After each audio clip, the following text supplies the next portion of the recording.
Practice is underway in Omaha. What does it mean for the Jays, and what do they need to prepare for before the season starts? Also, what is going to be different with Alan Huss back in Omaha? Casey Matthews and I get into all that and more. It's the Roll Jays podcast.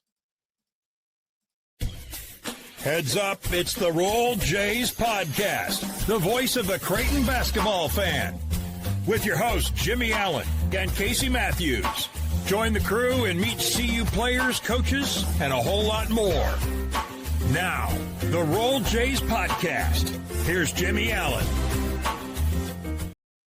Welcome into the Roll Jays podcast. Jimmy Allen, Casey Matthews with you here, and it is finally upon us. Yes, it's October and the wine is flowing, but grape juice, Jimmy. Basketball season is actually here. Practice is underway, Casey, and hopefully the coaching staff doesn't need a few grape juices along the way. They need them. They need them this early. They need them. Hey, and I want to get into that. I want to ask. Obviously, you've been in the room, you've been on the staff when it's happened.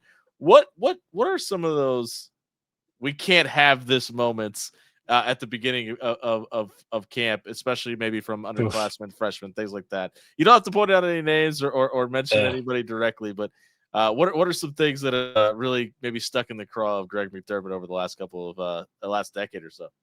Yeah, I mean, the thing with coach is he's so patient. Sure. That, like, a lot of times it was like everybody else that was like getting frustrated, and he was like, guys, it's okay. Like, we're early. Like, I think what Mac does such a good job of is like he's not around too much in the off season because he knows his voice is going to be the main voice, and so he wants to give his assistants a chance to build their voice and to be heard, but then also so that the guys don't tune them out once the season starts. But I don't want to say that specifically like you're calling out Jeff Vanderloop, but that's fine. Go ahead.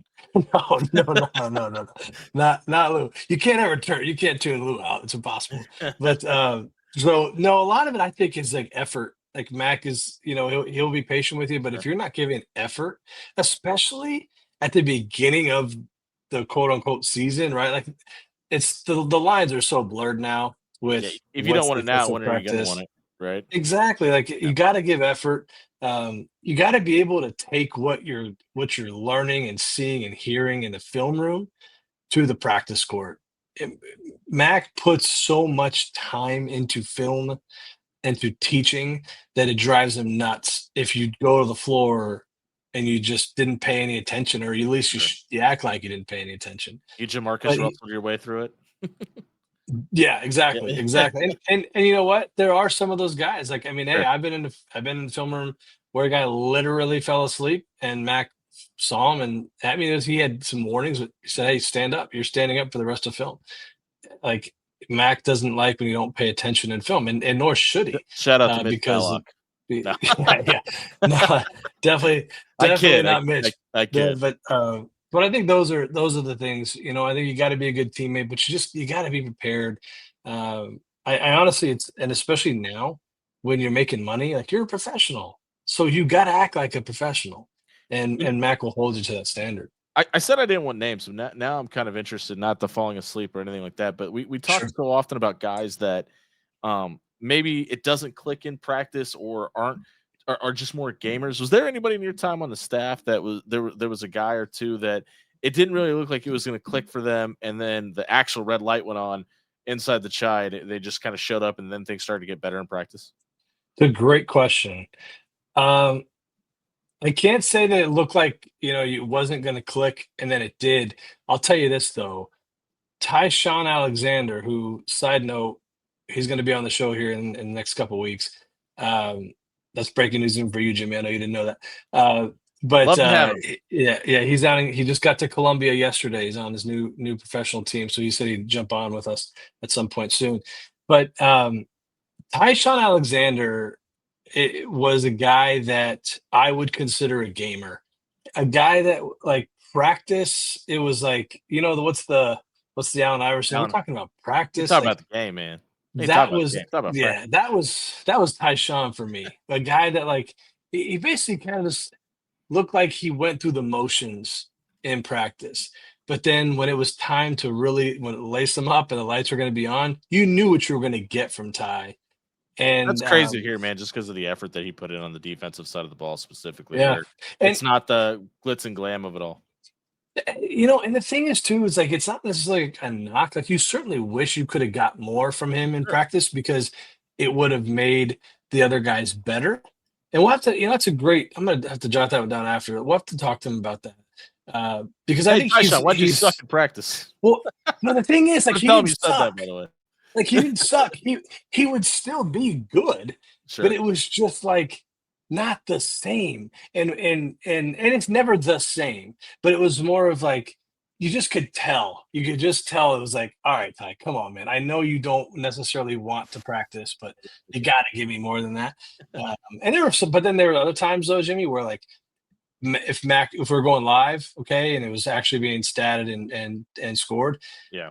where it was like, all right, like TyShon wants to win today, and you saw a different level of him. The competitor. Yeah, but so I think that would be him for me. The other one, maybe Christian Bishop, Mm, and okay. that one is I have to really think that one through a little bit more, but I just felt like CB was so good, and a lot of it maybe because of who he was going against in Sure. practice. Like he was a lot of times going against a better 5-man in practice than he was in games. But yeah, I would say I'd have to say those two to answer your question. But it's an exciting time, man. When you're trying to figure, and I know we're going to talk about our what we think are like the priorities for this team to figure out in this, these first couple weeks before actual live bullets start flying, so to speak. So it's a really, it's a really exciting time. I got one more before we get into that, and I know that's not going to be on the thumbnail and what people are going to want to click on this video, but I think they're going to enjoy stuff like this. You brought up obviously Christian Bishop going up against Ryan Kalkbrenner. Do you feel comfortable talking about what that dynamic was like between those two guys in that first Yeah, season? Obviously, Christian ends up going to Texas and everything that followed. yeah. Ryan goes on to be Ryan Kalkbrenner, but like, how much of it was and I don't know if animosity is the right word, but like maybe a little bit of that with also trying to bring a young freshman that's got a ton of potential along. Yeah, I definitely don't think there is like animosity because I think one thing about Christian is like you can't help but like Christian. That's why I asked. I would have He's been really yeah, surprised if that was the case. no, he's just good to be around, like fun, normally like in a good mood. Yeah, Which I know that sounds silly, but like it matters in the course of the sure. season. It really matters. Um, but I definitely think there was that of like, okay, I know this is the future, but I really want to be the present. Right. And then I think like because the other thing too, there's so many layers I think you can peel back on this. If you think back to when Christian was our 5-man and you think defensively what we were doing, we were hard Hard hedging ball edging. screens. Yeah. And he was unbelievable at it. If you go back and watch the film, he was so good at it. Well, then the big pal comes in and he just couldn't move his feet like that. Mm. And so you have to change. And early on, we tried to get him to hedge. You just couldn't really do it, get into foul It trouble and sucked that playing sort of thing. defense. Never worked out for him. Yeah, he's a terrible defender. But then it kind of realize and that we change our defensive scheme to more of a drop coverage because of Kalkbrenner, obviously. Right. But I think that what you saw between those two was like it was pretty evident that the big pal was gonna be a really good player and Sure. was gonna be somebody that was hard to keep off the court. The other side of the Christian Bishop transferring thing is CB really wanted to shoot threes. And, you know, again, I don't know how Famously, Greg much, McDermott never lets people shoot 3-pointers. So well, it's I not, get one. yeah. Well, if you can't make them, yeah. But, Yeah. and he just, listen, loved the kid to death, but he wasn't a 3-point shooter. Yeah. And hey, in fairness to him, one of the things I will say about Christian Bishop in that regard, whether we can look back now and think like, maybe not a good decision. Look, he took a chance, right? Like he He bet bet on on himself. himself. Yeah. Yeah, he bet on himself. And then where he went, he still didn't get to shoot the amount of threes that he wanted to shoot, which is Sure. a side note. But yeah, so I don't think he left it because of like animosity. It was more of like, I see the writing on the wall here. The big pal's going to play. The I would like incumbent to, is here. Yeah.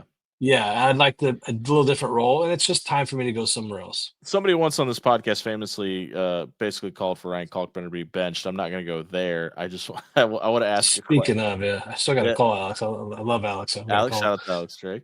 Yeah. I want to ask: was there ever discussion amongst the staff to go with a big lineup with maybe moving Christian to the 4 and playing Ryan at the 5 at all? I don't know that that would ever have been like a really serious conversation. Sure, Maybe out of like necessity, foul trouble, or something like that. I'd have to really think back to those rosters. I'm not the best at remembering all those rosters, but I assume we still had DJ, uh, yep, another guy that's going to come on the show too soon. So, um, yeah, I just, that one to me, don't sure. think that would have really worked. So, I may have called for that on the radio a time or two. I just wanted to see what it looked like. Just throwing that out there. But let's talk about yeah, this game. Let's talk about 25 and 26. Where do it. obviously practice just got underway, and I think it's important to point out that you know there's high expectations for this team, and I think you and I both agree that there should be. And obviously, you just mentioned about professionalism and money and all that. That would dictate that as Yeah. well. But one of your famous lines is everybody else wants to win too. So what does this team need to do in the next couple of months to to get acclimated with each other and be ready by the season? Because to me, what I just mentioned, that's number one for me. You got to get familiar with the guys that are around you. I mean, obviously, I think there's a lot of expectation for Josh Dixon, Owen Freeman to come in and just be osmosis into the situation and be comfortable with each other. But Owen coming off the knee and missing some time, and obviously Josh learning a new system, I don't think it's going to necessarily be apples to apples. What it looked like in Iowa City is what it's going to look like in Omaha. I think there's going to be a little bit of relearning each other in a new system as well. So for me, the Yeah. number one priority, in my opinion, is just getting familiarity with the guys around you. Play a ton of basketball together. Yeah. Okay. I mean, I definitely agree. So, and you got to get comfortable with each other. Why don't we do this? Why don't we just kind of go back and forth and Sure. trade off on what our priorities are? And it's hard because I don't know that you can really rank these things. I really don't. Sure. I think they're all a Well, and priority. it's probably based on the day too, right? Like, I mean, what's a Yeah. priority today probably isn't a priority Yeah. tomorrow. Sure. I mean, I think priority number one, which goes without saying, is stay healthy. Yeah, But besides that, I mean, I think for me, um, if for me, this would be the main thing I'd want to be trying to figure out right now. What's Blake Harper's role? Is he a 3? Is he a 4? What is he? How do we use him best? Uh, because I don't think he starts to start the season. I don't either. I think we're going to get Jason Green. But if I'm betting right now, I'm betting that he's our starting 4-man by the end of the season. So I think figuring out who Blake Harper is in this offense and then who can he guard, that that is something you got to figure out as well. So what's Blake Harper's role and how does it impact this team? Yeah, I have a similar comparative, I guess, because to me, for the other one is, I think you got to figure out what the 5-man rotation is, because obviously Alexis Dmitrievich is on campus now. Owen Freeman is back on 2 legs. You've brought in Karam Cohen, who's going to be he's Mhm. going to be some tweener 4, 5, 3. I mean, I think he's going to play a lot of different positions, but Mac has kind of talked to the entire coaching staff has talked about wanting to be deeper, playing guys less minutes, having fresher legs heading into March, and all of that. If that's the case, Owen Freeman has not Yeah. averaged over 28 minutes ever in his career at Iowa City. So to expect him to give you the 36, 38, 40 minutes Ryan Kalkbrenner was giving you previously, I just think is unrealistic. Totally. I mean, I think your point is so valid there. And anybody that's thinking, that he will, I mean, I hate to be this way, but you're wrong. He's just Yeah. not. He's not going to play those minutes. And Nor does anybody want I, him to, by the way. well, that's a good point too. Well, you need him. You need him fresh, especially early on, coming off the injury. And we'll see how many. I think he'll miss a couple games. We'll see. Maybe he'll be back. But um, that was one of mine as well, Jimmy. Not so much the rotation because I actually, and I can. It's what, September 27th. Like Yeah. I'm probably too bullish on this. We actually have some. I don't know if we call him a fan that comments on all of our videos lately, which we appreciate, that continues to bring up Alexa. And he's asked for us to kind of go more in depth with it. I'm going to go to practice this week. I think you're going to join me. We're going to see a little bit more. I'm going to say now, Karam is our backup 5. Karam, I think he's our backup. There's that video that went out that the media team did. They meet the Jays and they had Alexa. And if you look at his body physically, I just don't see how he can play in the Big East and guard a 5-man. Like, I just don't. I think, like, whereas Karam, or Karam, I think he can. I think he's fit. I mean, I've seen him in person. Like, he's an imposing figure. Now, he's not 7 foot. There's some reports that he was 7 foot. He's not 7 foot. He's thick though, man. He thick, is. thick neck. He is. He And looks he's like a grown athletic. man. Yeah. He's an athletic dude. I think he's our backup 5. Now, can you go into like the different skill? Let's plan on breaking that down, next week after I've seen a little bit more live Sure. and tell you more about them and who they are as players. But right now, I just think I think he's the backup 5. But again, that's something that you got to figure out. And the reason why, for me, it's not an Alexa thing; it's an Isaac Trout conversation. I knew that's. Are we better with Isaac at the 5 than with Karam? I don't know, but my guess right now, from what what I've heard, not seen, is that we will be better at the 5 with Karam. All of our previous shows where I've talked about Isaac playing more of that backup 5 role were before we signed Karam. So that I still hold true to that. I believe he's a better option at the backup 5 than Alexa would be. My next one is kind of a caveat to what you said. What is Jason Green? His role has been so different for the last 2 seasons, and it continues to change. And again, he was playing some backup 5 earlier in the offseason because of the situation with Owen and the injury, and Alexis not being on campus, and Karam not even being in consideration to be on campus. So he's been playing that. Obviously, he's been a staple on the defense over the last couple of seasons, but it felt like at the end of last year he was coming into his own and kind of figuring out who he was. Now his identity has totally been changed in the offseason. Probably going to move back to the 4, especially with the additions of Karam and now Alexis being on campus. But if you get in a pinch and you need to stop and you need somebody to be on the ball defending, it kind of feels like Jason's going to be that guy. So yeah. Are you happy with him being there? Do you want him to contribute more offensively? Does he have the ability to do that? I just think there's so many question marks around a guy that's a really good player and has been a really important piece over the last couple of seasons. Who is he, and how can he affect this team in a big way this season?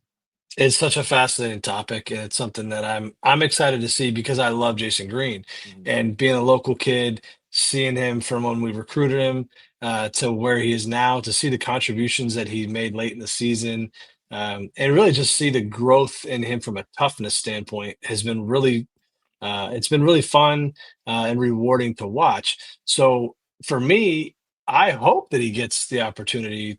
He will get the opportunity for sure to start at the 4. And that's where I think he's best suited.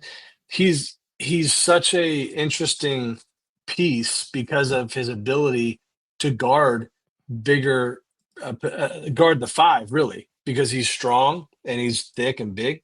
So he can do some of that. Excuse me.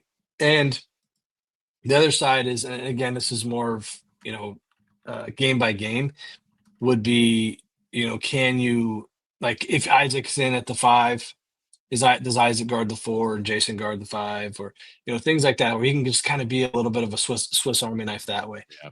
Here's the thing. My hope is that he shoots it consistently. If he can shoot it consistently from the perimeter, no brainer. It'll be hard to take him off the court. I agree. Because there's only one ball, and he doesn't need the ball. Whereas Josh needs the ball. But with what you just said, with this iteration of this roster, that might be the most important part because we've talked about it in 1,000%. There's a lot of shooters in the what are all the videos coming out of practice right now? It's Yep. dudes getting buckets. And if you got a guy that's 100%. out there that knows his role and is not worried about showing up in the stat sheet, that is so valuable. Well, because Josh needs the ball. We want Jackson to have the ball, Yeah. right? Owen's going to demand some touches, so it's like you kind of need a guy. Didn't even mention Nick Graves, who's going to have the ball in his hand more than anybody. Well, for sure, I just see him more as a facilitator because I don't Sure. think he can really consistently shoot from the perimeter. I think he'll keep you honest, Right. but I don't think he's like a real weapon from deep. But it'll be really interesting to see if Jason can hit that corner three, and that was, think back to last year with Mason. Yeah. Mason started off so poorly shooting the ball, and that was a glaring thing. We just needed him to make the open threes. Yeah. And if Jason can do that, he fills that for us and keeps the floor spread. If he can't do it, then I think Blake really will challenge him for his minutes at the 4. And that's not necessarily a bad thing. No, not at all. Yeah. I mean, it's never a bad thing to have too many good players. It's just in this day and age with the transfer portal and NIL, you're constantly looking over your shoulder like, will he leave? Well, here's the thing with Mac. This is Mac's last year. So I don't think Mac's going to care too much about that at all. Sure. I think it's going to be who do I need on the court to win the game? Well, that brings me to my next one is where does Hudson Greer fit into this team? Ooh, because it's not on my list. Because I mean, we've clearly talked to Trey about this on camera. I think his role in this team is maybe the most unique out of anybody because he's the one freshman, right? So it's a situation where you don't know what he is yet because the only thing you have on him is high school film, but everything you've seen on him up until this point is dictated that he's too talented to leave off the floor. So where do we go from here? And honestly, I think that's going to be the case going forward. I think he's only going to get better as soon as he learns the spacing and the pace in this offense. We know he can shoot the lights out of the gym. Now let him create his own offense or let people facilitate to him. And I think that makes it very scary. With that being said, there's a lot of upperclassmen and talent ahead of him. Jimmy, this one is it's so fun. It's fun and it's not because okay, one, you don't bring in a bunch of transfers to not play. Yep. Okay, that's number one. Like, to me, the first guy that comes to mind is Austin Swartz. Yep. So to me, there's going to be a little bit of a battle there, and where I think it gets interesting. And this is something that like we do need to talk to Trey or Mac, whoever we can get on about. Is, to me, Josh is not just on paper, but it's not close. Like, he's our best. He's our 2-man. Then if you pencil in Jason at the 4, that means you're going to put Jackson at the 3. Yeah. So now you have Hudson, you have Austin, and you have don't say the name. Don't say the name because I'm going to come back. You have Blake. But guys, you also have Fedor. Yeah, well, we didn't even mention that. So, okay, so there's a real issue here. Like, and it's like and Nick it's a Graves. great problem to have. But see, and Nick Ty to me, Davis. Nick to me is the one. Yeah. Okay. And now this is where I hate to say this, but I think Ty Davis might end up being the odd man out. Sure. Here's why. Because Fedor is going to run the point. Because Fedor is a creator. Yep. Fedor is very crafty. He's, he can get by you a little bit and make decisions with the ball. I see that as a very intriguing option of like positionless basketball that Rick Pitino's trying to talk about a lot right now. Of just, hey, we got Fedor, we have whoever, Hudson Greer's in the game, Josh is in the game, right? Like, it doesn't matter who's the 1-2, as long as you know the plays, doesn't matter what your position is. So and maybe that'll have to be the title of this episode is positionless basketball. Yeah. Because it could be an option. Now, I think on paper, you're going to roll out your starting point guard. You're going to do it that way. But if you need to, I think you can shift and go in a couple different directions. And so the Hudson Greer, Austin, Well, Fedor, but I think that brings up an fascinating. interesting point to all that though too, because the other about what you just said, like you have to have reps on the court. You have to have you have to have high level basketball IQ, and it's probably going to help a ton. You got experience playing in the Big East, and that's where the like Mm, where does the line with Hudson Greer start and end at? yeah. And that's probably going to be a moving goalpost all season long. The one thing with Hudson, though, is he played high level prep basketball. 100%, yeah. So I do think he's more prepared than most freshmen are. I Than agree, but because he's listen, played there. man, Big East reps are Big East reps. Like I Completely. understand, but Completely, but that's why you got to have the non-conference to get some reps. But sure. again, that's why these practices, these whatever it is, 32 practices it is, before you can play your first game. That's why, like, again, and I know Trey well enough to know he's having this conversation with Hudson daily, Mhm. but every day is the While he's most not living important his day. limelight out in LA. Yeah, we got to get Trey back here. He's recruiting 27s right now. He's doing a great job. We need him back in Omaha, Trey. We miss you when you're gone. But in all honesty, though, like That it's wasn't got weird. to Keep going. be. Yeah, he'll love it. It's got every day's got to be. Look, I'm drinking grape juice. Every Yeah, day's got to be the most important day because it's the only day that you can impact, right? yeah, that's a good So point. that's got to be his attitude Yeah. every single day that he goes out on that practice court. So, um, can I give one of mine? You got to Yeah. follow up there. No, good. Who's the leader? Who's the leader? I think that's something that you got to try to figure out. You lost your two leaders, Let me ask you something, and because yep, that's a great point. It when you have the guys that are going to come in this season that have I'm drinking a played, little bit of water, Jimmy. there you go. You're giving too many love confessions when you get you back on the aqua. Oh, Uh, come on. um, when you like obviously leadership matters, and I don't want to downplay that. And with Steven and Ryan leaving, even Jemiah walking out of the door, like there's clearly a hole there from that standpoint. But like when you have a group of guys like this that have played so much basketball at other places and are upperclassmen, is it really important to identify that, or do you just need all those dudes to show up and do their job, and that shouldn't matter? Well, you do need that. Yeah. You do need that, but you got to have a leader.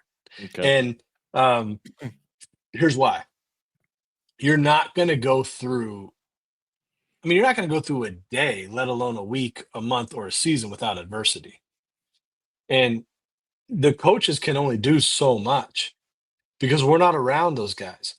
And a lot of times, off the court, as much as what I'm saying, Mhm. uh, so much of leadership, and if you look back to last year's team and you think of what did we hear all the time was how close they were, how much Mhm. time they spent together off the court. And then you see that team maximize their talent. I mean, Mac got the most out of that team. And again, it's all, recency bias and a little bit hyperbolic probably, but like I mean, we've said it could be his best coaching job ever, Yeah. but how much of that can you also look at and say he also had a team that was so close and had leaders, and so that to me is very important. But in terms of when you're evaluating this team, Josh Dix, transfer. Your point guard, starting point guard, transfer. Your starting five man who's replacing a cornerstone of the program and a top three, maybe two best player ever here, Yeah. Mount right? Rushmore Like guy. Blake, Austin, transfers. So you have so many minutes that are going to be played between guys that have never played before and just went through their first summer together. I And the think guys it's you do have important. coming back have never played with him either. That's no Yeah. solid, very solid point. So yes, I do think that the leadership aspect is important. And what you're going to see is, look, when Ryan Hawkins transferred in, day one, you knew he's the leader. His communication off the charts. It was like, oh, that's why they won so many national championships, at Northwest Missouri, Right. because this dude was just a stone cold leader, and I was dead wrong on Ryan Hawkins and his impact. I just want to point that out. I did not think Ron Hawkins would impact our team like he did. And I learned a huge lesson that season because of showing how important leadership is. So yeah, I think it's really important, and I'm really interested to see who takes the reins on that because I think you saw Jackson and Ty with what they did in the offseason, helping with the recruiting stuff and just being a voice, representing the team. You think, Josh Dix, local, really good player, could he be the guy? We had great interviews with a Blake Harper, with an Austin, that their charisma was undeniable. So could they be guys that find a way to lead? I just think you got to find them. And it doesn't have to be one, but you got to find who's going to be the guy that when adversity hits can go into the huddle. Because a lot of guys do it, Jimmy. A lot of guys try to go in the huddle and calm things down. But who's the guy you got to respect your peers? Exactly. Who's the guy that the players actually look at and listen to and respond to, rather than just like, all right, like I can name. I won't do it, but I can name names for you of guys that thought they were the leader. They weren't the leader. When Mitch Ballock talked to the team, everybody listened. Yeah. Because he had their respect, right? Who's that guy? And that'll be really, really fun to find out. Before we get out of here, and again, this is the Roll Jays podcast brought to you by Pepper Jack's Grill and Pyramid Contractors. Yep. I think the other interesting topic is going to be let's call it the power dynamic. How much different is this team? Because we've seen what an Allen Huss, Greg McDermott team looks like previously, but he being Allen Huss has probably picked up a few tricks of the trade along the way now that he's been a head coach at High Point, etc. What do you expect to look differently about this year's team, specifically because Al Huss is back on the bench next to Mac? I think our offense is going to be better, and here's why. Not because Allen Huss is sitting over there. Well, that's probably a good enough reason. Yeah, but Mac is an offensive genius, right? So it's not that. I guess what I'm saying is the thing that to me when I knew really early on working on the staff that Huss was a future head coach, and I think he's going to be a phenomenal. He already was, a phenomenal head coach, but I think his career is straight up. I just think he's so good. But when he's with him on the bench, thinking about our offense, and him and Murph have such a good rapport, and they do well together, which is I don't think can be understated because Murph is a very, very good offensive mind as well. Right. Okay, so that dynamic is great, but Mac's coaching the whole game. He's coaching both sides of the floor, and it's harder to be thinking about the sets that you can run that can attack certain ways they're guarding things while you're also looking at how you're guarding ball screens, trying to pay attention to, what's going on with the referees and, body language of your players, all those things that he's thinking about all the time. So now he's got his offensive savant, his guru back sitting next to him.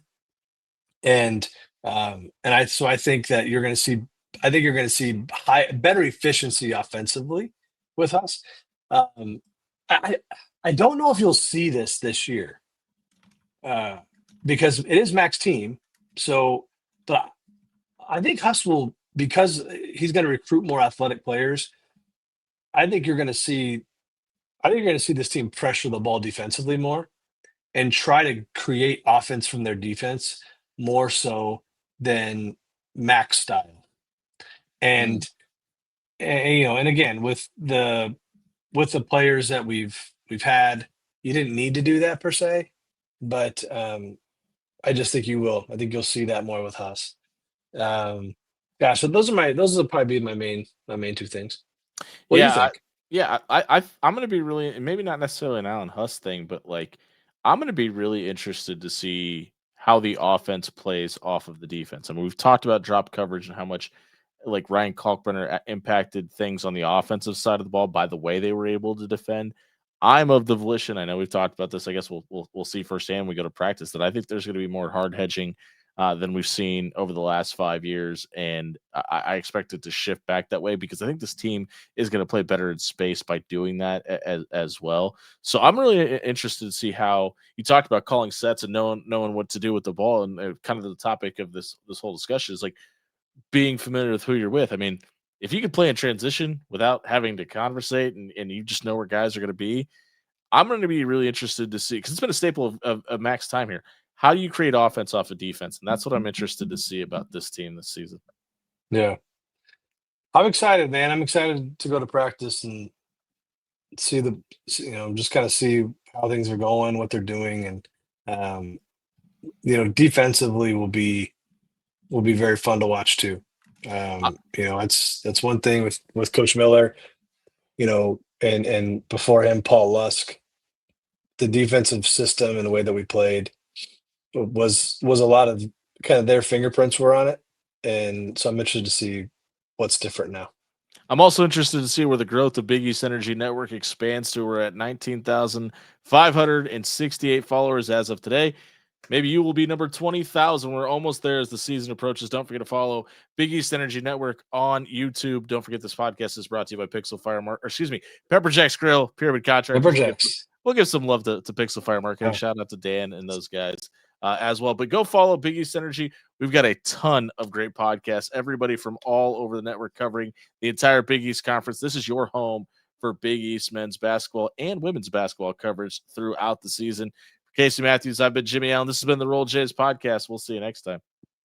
Why you need to try Pepper Jack's Grill, the best Philly cheesesteak in America. At Pepper Jack's Grill, we craft your Philly just the way you like it. Fresh ingredients, sizzling on the grill, and endless customization options. Not just Phillies, we've got rice bowls, burritos, nachos, and even vegetarian choices. And don't forget those crispy fries with our famous spicy ranch. With 10 great locations in Omaha, there's a delicious meal waiting for everyone in the family. Pepper Jack's Grill, your Philly, your way. At Pyramid Contractors, we do it all. From repairing or replacing your roof to updating siding, windows, or gutters. When you have a home improvement project, call Pyramid Contractors. Pyramid